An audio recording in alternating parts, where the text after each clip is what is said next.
And it's that time for another episode of the CVC Home Service Success Network, brought to you every week by the CVC Success Group.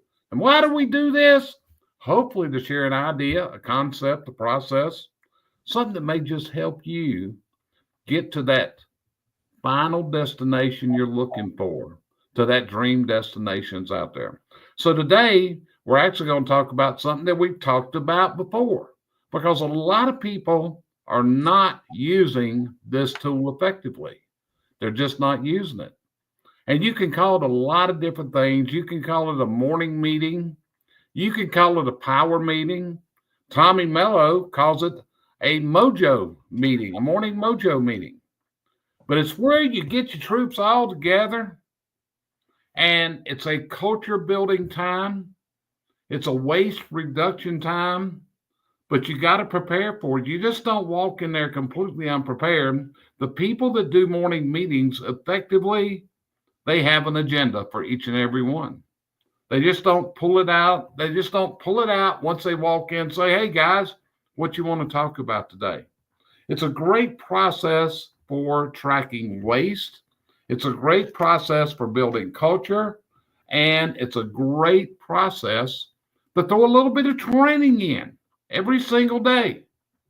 Do a small micro course. In fact, on our online platform, we have over 550 daily training tidbits. We got office training tidbits. We have warehouse tidbits. We even have management tidbits, short micro courses, usually anywhere from 3 to 7 minutes long. But what have you got to do today in your morning meeting? Number one, go over yesterday. Were you successful? Was yesterday success, or was it chaos? And as I talk to people, it seems like chaos takes over. And the chaos is usually caused because we had a fumble, we had a bad handoff of information, whatever it is. People go to jobs, they're not properly equipped, they don't have the tools, they don't have the materials. Supply chains let us down. We expect our materials to be here and they're not. It's an ongoing challenge. So you got to track it. You got to measure, track and measure what's happening.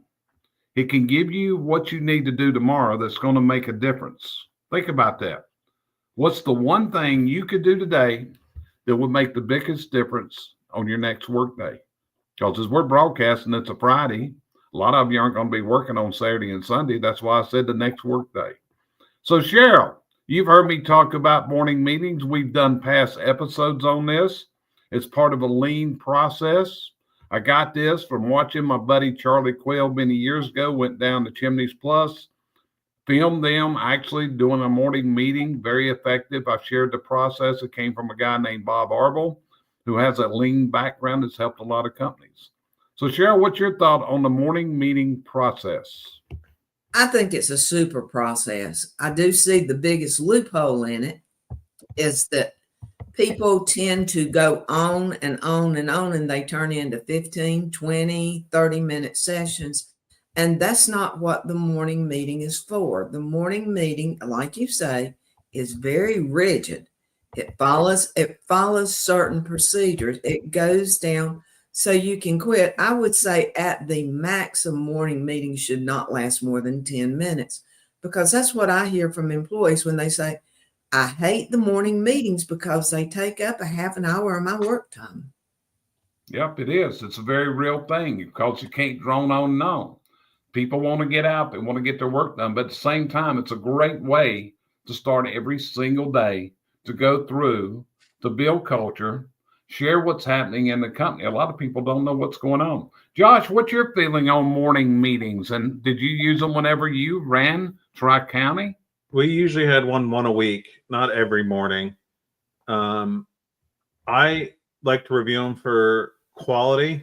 That was always a big one. Did we meet our what we promised the customer? That was a way we always fixed sort of how the delivery or the handoffs got fixed. And then I liked them for SOP, just going through SOPs, going through processes, and all that. Yeah. But see, that's what happens a lot of times. People do, no offense, Josh, they bastardize the systems. They go, they do them every 3 days, then they go to 5 days. And then as we start having failures, I often ask the question, are you doing your morning meetings? And the answer is, well, we were for a while, but we don't sustain it. And that's what you have to do. Like I said, I spoke earlier about Tommy Mello, and they're having their morning Mojo meeting with all the different divisions and doing it via Zoom, bringing everybody in every morning and going over the day, going over what we're going to accomplish today. It can make a magnificent difference in the performance and the output of your company, and it can also change your culture. It'll also give you an opportunity for something else. You can look out there at the people that work for you, work under you.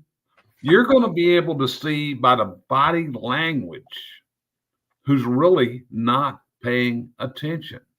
Cheryl, let's talk about body language. What should we be looking for in these meetings? Because I've actually seen people just walk away from the meeting over here on their phones, they're Facebooking, they're texting, they're doing all these different things. What can body language tell us? What should an employer, a manager be looking at from the body language of the members of his team? One thing's eye contact. Are they paying attention? Are they looking over their shoulder, looking at the guy behind them? Are they, as you said, looking at their phone? Unless there's an emergency, those phones should not be out during a morning meeting. And you need to watch that. Are they standing there with their hands crossed? That's called closing your body. Have you closed out what people are going to say? Are they fidgeting? I mean, that's why you want to keep them shorter, is because, they don't get tired of standing. And I suggest that a morning meeting is done in the standing position, because then you can see the body language more than you can if they're sitting in a chair. But always, not the very first clue is the eye contact. And are you literally paying attention to what I say? Nods are good. It's nice to get a nod once in a while from somebody, because they're really involved in what you're saying. Yep, you're exactly right. And you're dead on the money. In fact, when we started teaching the concept of morning meetings, and I was relaying to people what I saw at Chimneys Plus, where Charlie Quayle ran the company, everybody was standing up. They were actually side by side standing and watching what was going on. Now, depending on the size of your company and the place you're meeting this, but one of the things that I found is people are much more attentive when they're standing up rather than sitting down. Sitting down is going to give a more relaxed feeling. Now, maybe they can lean against a table, maybe they can lean against a stool, but I think this is critical. So, Josh, what's your thoughts here on this, of doing this? On standing, or Yes. just it's very important, because the guys who would go, we used to do standing, like little huddles. We had a little space in the warehouse for our receiving areas where we like to do them. And the guys who would go in the back, sit on the bag of pellets, they never lasted very long. You could tell, okay, it was almost like a death sentence for them. They would do it and they'd be like, okay, well, they're not engaged, they don't care, type things. And then normally they would work themselves out pretty quickly. And I've actually watched a lot of morning meetings remotely. We had cameras sitting in the training rooms and the areas of the meeting, and I was able to watch people, and I watched them. I was a silent observer to what was going on. I didn't say anything during the meeting, but watching the attentiveness told you a lot about people, the conversations that they had. So again, I want to stress to you, if you want to move to a higher level, have these morning meetings. They're not just for your field crews. You need them in the office area, the same thing. You need to bring your salespeople in. Everybody needs to participate in the process. It's going to be a wonderful process for you. I posted a link to a previous broadcast that we did on this, is in the comments right now. You can go to that. We had an entire episode on this and not too long ago. So think about this. It's a process that works. It can make a dedicated difference in your hand. And Pam just made a comment. I'm going to have them. Pam said, because the company she works for does this. When they sit down, it gives them the opportunity to be on their phones instead of listening. Standing, they pay more attention. So, Pam, I appreciate you adding that in. I've attended morning meetings at her location and where she works, and it's dead on the money. You need to really put some attention, put your agenda together, put the agenda together for this and make it happen. Cheryl, anything you'd add to this before we cut out of here today?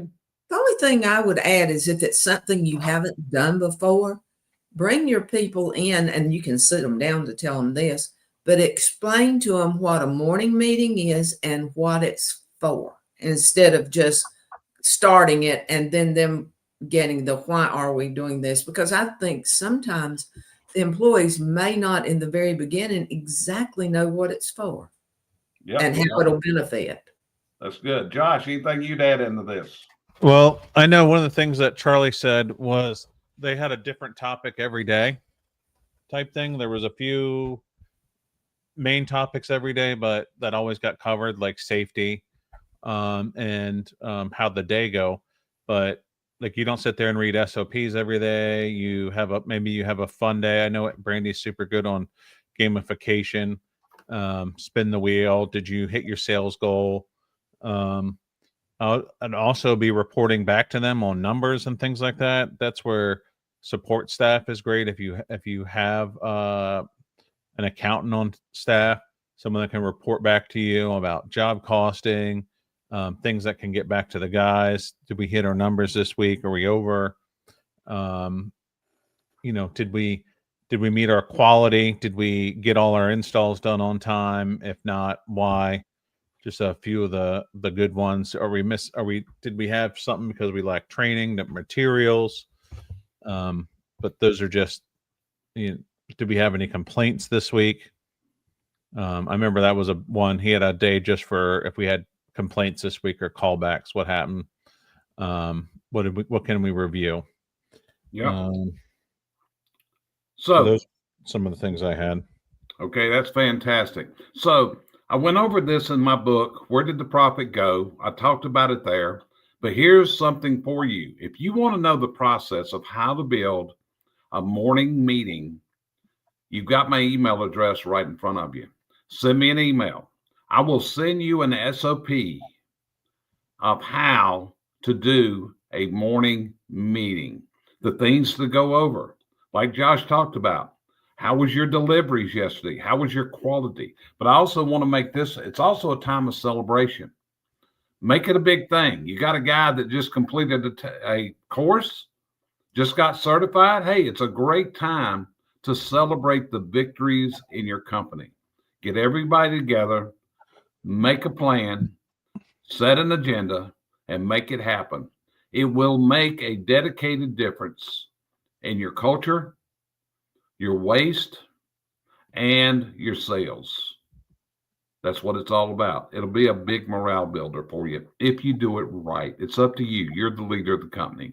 And with that, we're going to end this episode today. We appreciate you joining us. If you're joining us live, hey, we appreciate that you being here. And if you're listening to us on the replay, we appreciate it also. Let us know. We're CVC Success Group, and we're here to help you in any way we can to navigate to that dream destination you have. We appreciate you being here. It's an honor, and it's a privilege, and it's a pleasure always. Have a fantastic week ahead.